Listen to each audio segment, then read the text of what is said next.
అంటే గత ప్రభుత్వం వైఎస్ఆర్సీపీ సర్కారులో దాదాపు 46,000 బెల్ట్ షాపులు, అంతకుముందు చంద్రబాబు నాయుడు గారు పెంచి పోషించిన 46,000 బెల్ట్ షాపులు లేకుండా చేశారు. చాలా స్ట్రిక్ట్గా పనిచేశారు, వాటిని లేకుండా చేశారు. కానీ ఈరోజు తమాషా ఏంటంటే ఒక అద్భుతమైన వార్త ఆంధ్రజ్యోతిలోనే వచ్చింది. బెల్ట్ దుకాణానికి వేలం పాట అంట. బెల్ట్ దుకాణం 46,000 బెల్ట్ షాపులు రద్దు చేస్తే అక్రమంగా మద్యం అమ్ముకునేదానికి కూడా వేలంపాట నిర్వహించుకుంటున్నారంట. తీర ప్రాంత మత్స్యకార గ్రామం చిర్రాయానంలో అనధికార మద్య దుకాణం ఏర్పాటుకు గ్రామ పెద్దల సమక్షంలో వేలమంట. 9,75,000 ఒక అతను బెల్ట్ షాప్. అంటే చంద్రబాబు నాయుడు గారి ప్రభుత్వం ఏ రకంగా పనిచేస్తోందనడానికి ఇది ఒక ఎగ్జాంపుల్. సంపద సృష్టించడం, ఇది సంపద సృష్టించడం. బెల్ట్ షాపులు నడిపి వాటికి కూడా వేలం వేయడం. ప్రపంచ చరిత్రలో ఎక్కడ బెల్ట్ షాపులకు వేలం జరగలేదు. ఇదేంటి సార్ ఇది? బెల్ట్ షాపుకి కూడా వేలం పాట నిర్వహించింది ఎక్కడైనా మీరు చూసారా ఇటువంటి వార్త మీ జీవిత కాలంలో? పోనీ మొత్తం మీరు ఒక రాజకీయ నాయకుడిగా మీకు బాగా అనుభవం ఉంది కదా, మీరు చెప్పండి, బెల్ట్ షాప్కి కూడా ఎక్కడైనా వేలం పాట? మీరు గట్టిగా చెప్పకండి ఈశ్వర్ గారు, రేపు పొద్దున ఎస్ ఈశ్వర్ గారు గట్టిగా చెప్పకండి, రేపు పొద్దున పాలెం లెదర్ చోటు వేసాడు అక్కడ బెల్ట్ షాప్ పెట్టుకోవడం కానీ చెప్తాడు. బెల్ట్ షాప్ అంటారా? ఓకే, అర్థమైంది సార్. మేము రైట్, చెప్పండి సార్. ఉస్మానియా ఇంజనీరింగ్ కాలేజీలో చదువుకునేటప్పుడు, గదమైంచి అడగండి మీరు. ఉస్మానియా ఇంజనీరింగ్ కాలేజీలో చదువుకునేటప్పుడు ఏదన్నా చీప్గా కావాలంటే మనకి తక్కువ ధరకి సుల్తాన్ బజార్కి వెళ్ళేవాళ్ళు. ఓకే, అంటే అన్ని తిరణాల్లో దొరికాయని దొరుకుతాయి, తిరణాల్లో దొరికాయని రేట్లు తక్కువ ఉంటాయి. ఇప్పుడు మామూలుగా ఒక లిక్కర్ షాపును పాడుకోవటమే నువ్వు లాటరీ సిస్టంలో పెట్టావు, వేలం కదా. వాడు అక్కడ ఆ ఏరియాలో వాడు పాడుకున్న తర్వాత జనరల్గా ఈ బెల్ట్ షాప్ అనేది వాడి అండర్లో వాడు ఇచ్చుకుంటూ పోయి, ఈడేమో ఆ ప్రాంతానికి ఒక కింగు, బెల్ట్ షాపులు వాడు ఆధ్వర్యంలో ఉంటాడు. ఇప్పుడు మీరు బెల్ట్ షాపులకు వేస్తున్న వేలము 9,75,000 సార్. వేలము అసలు వీడేస్తున్నాడా లేకపోతే ప్రభుత్వం? ఇంకా టెండర్లు ఖరారు కాలేదు కదా. అంటే ప్రభుత్వం అనధికారికంగా నడిపేటటువంటి దానికి అనధికారికంగా వేలం పాట పాడి అనధికారికంగా దానికి రేటు కూడా నిర్ణయించారు. అంటే ఎవ్రీథింగ్ ఈజ్ ఇన్ఫార్మల్, అంతే, ఎవ్రీథింగ్ అంతే. అంటే తీర ప్రాంతంలో పట్టపళ్ళు, మన చేపలు పెట్టేవాళ్ళు, ఎక్కువ పని చేసేవాళ్ళు, శ్రమకి గురై అలసిపోయి పడుకునేవాళ్ళు కూడా పాపం అమాయకంగా బెల్ట్ షాపులను కూడా లాటరీలో కొనుక్కొని, ఇదేమన్నా సముద్రంలో దొరికే చిన్న చిన్న చేపలు లేకపోతే గవ్వలండి సార్. ఇది ఏ దశ సంపద సృష్టిస్తానన్నట్టు ఒక పెద్ద పదాన్ని వాడినటువంటి ముఖ్యమంత్రి.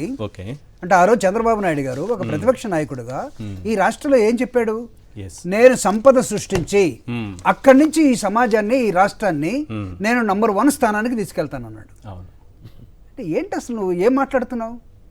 అసలు నీకు కాస్తన్నా సరే ఇంటెలిజెన్స్ ఉందా నేను అడుగుతున్నా? లేకపోతే మతిమరుపు ఏమైనా ఉందా?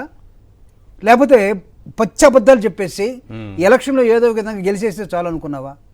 ఈరోజు ఇది తక్కువ కాదండి, లయర్ ఈజ్ ఎ లయర్.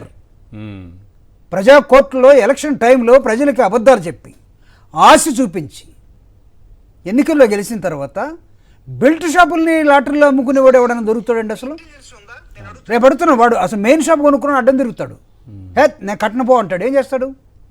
ఇప్పుడు మీకు 3,390 ఉన్న షాపులకి ఓన్లీ 9,000 వచ్చాయి. అంటే ఏంటి? Only 1/3 three times. మీరు తెలంగాణలో చూస్తే అక్కడ 2,800 ఎక్కడ, 1,20,000 ఎక్కడ, 34,000 వచ్చాయి. ఎక్కడి నుంచి వచ్చాయి? అంటే నీకు సంపద వచ్చే క్రమంలో సంపదని నాశనం చేసి నిన్ను నమ్మక ఎవడు నీ బెల్ట్ షాపుల్లోకి ఈరోజు రాలేదు. దో ఇట్ ఇస్ ఏ అసలు గవర్నమెంట్ దగ్గర జగన్ని ఓడిస్తే వాడిచ్చుండొచ్చు. తాగుబోతులు చాలా విధంగా మాట్లాడుండొచ్చు తాగి కూడా. కానీ వాళ్ళు ఈరోజు వాస్తవాన్ని తెలుసుకొని తాగేవాడు కూడా ఈరోజు నిజం మాట్లాడబోతున్నాడు. చాలా మంది అంటారు తాగితేనే నిజం చెప్తాడని.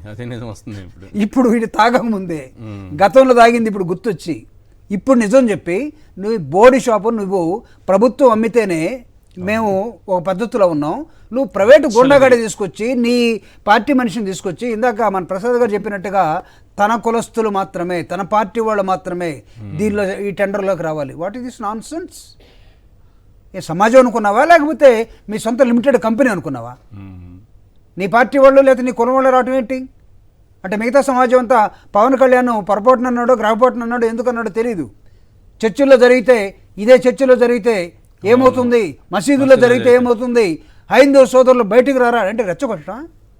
బయటకు వచ్చి ఏం చేయాలి? వాళ్ళు వీళ్ళ మీద పడాలనా?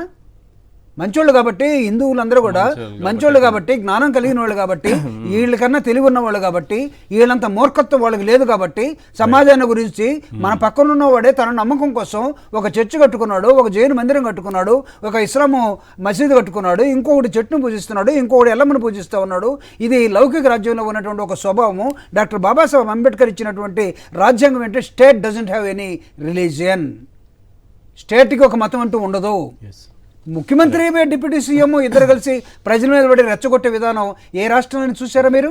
వీళ్ళు ఇవన్నీ తప్పించుకోవడానికే కదా ఇచ్చిన హామీల నుంచి తప్పించుకోవడానికి too much, sir. ధర్మము, సనాతన It is ధర్మము, too much. ఈ వేషము, ఈ కాషాయము, రకరకాల అసలు అవన్నీ ఎందుకు నిన్ను ఒక ఎమ్మెల్యేగా ఎన్నుకున్నారు, డిప్యూటీ సీఎంగా ఉన్నావు, అది ఏం చేస్తున్నావు, పరిపాలన ఏం చేస్తున్నావు చెప్పుకోకుండా సనాతన ధర్మం కోసం ఉన్నారు కదా, మఠాధిపతులు ఉన్నారు, హిందూ ధర్మ పరిరక్షకులు ఉన్నారు, వాళ్ళు చేసే పని దీనికి ఎవరు ఇచ్చారా ఆ పని? అసలు ఇతనికి సరే నమ్మకం దీనిపైన కదా మాట్లాడాలి. నమ్మకం ఎక్కువ ఉంది. Right. లేస్తే నా ఇంట్లో ఎప్పటి నుంచి నమ్మకం సార్? నాలాంటి వాడికైతే పుట్టినప్పటి నుంచి నమ్మకం ఉంది. ఆయనకి మధ్యలో వచ్చింది వాళ్ళ నాన్న సిగరెట్ వెలిగించుకుంటారంట, అది దశావతారాలు ఒకటేశారు. మీరు దశావతారాలు నడమంత్రం సీర్ అంటారు సార్. దానిలో ఏ టైంలో ఏం మాట్లాడుతున్నాడు, తాగుబోతాడు కూడా మాట్లాడు. నేను అదే వెంకటేశ్వర స్వామి పాదాల చెంత పుట్టి పెరిగిన వాడిని. నాకు లేని సనాతన ధర్మం, హిందూ ధర్మం ఈయనకి ఇప్పుడు వచ్చింది. వాళ్ళ నాన్న సిగరెట్ వెలిగించుకుంటారని ఆయనే చెప్తున్నారు కదా, బ్యాప్టిజం తీసుకున్నామని ఆయనే చెప్తున్నారు కదా. ఎక్కడి నుంచి వస్తుంది వీళ్ళకి సనాతన ధర్మం?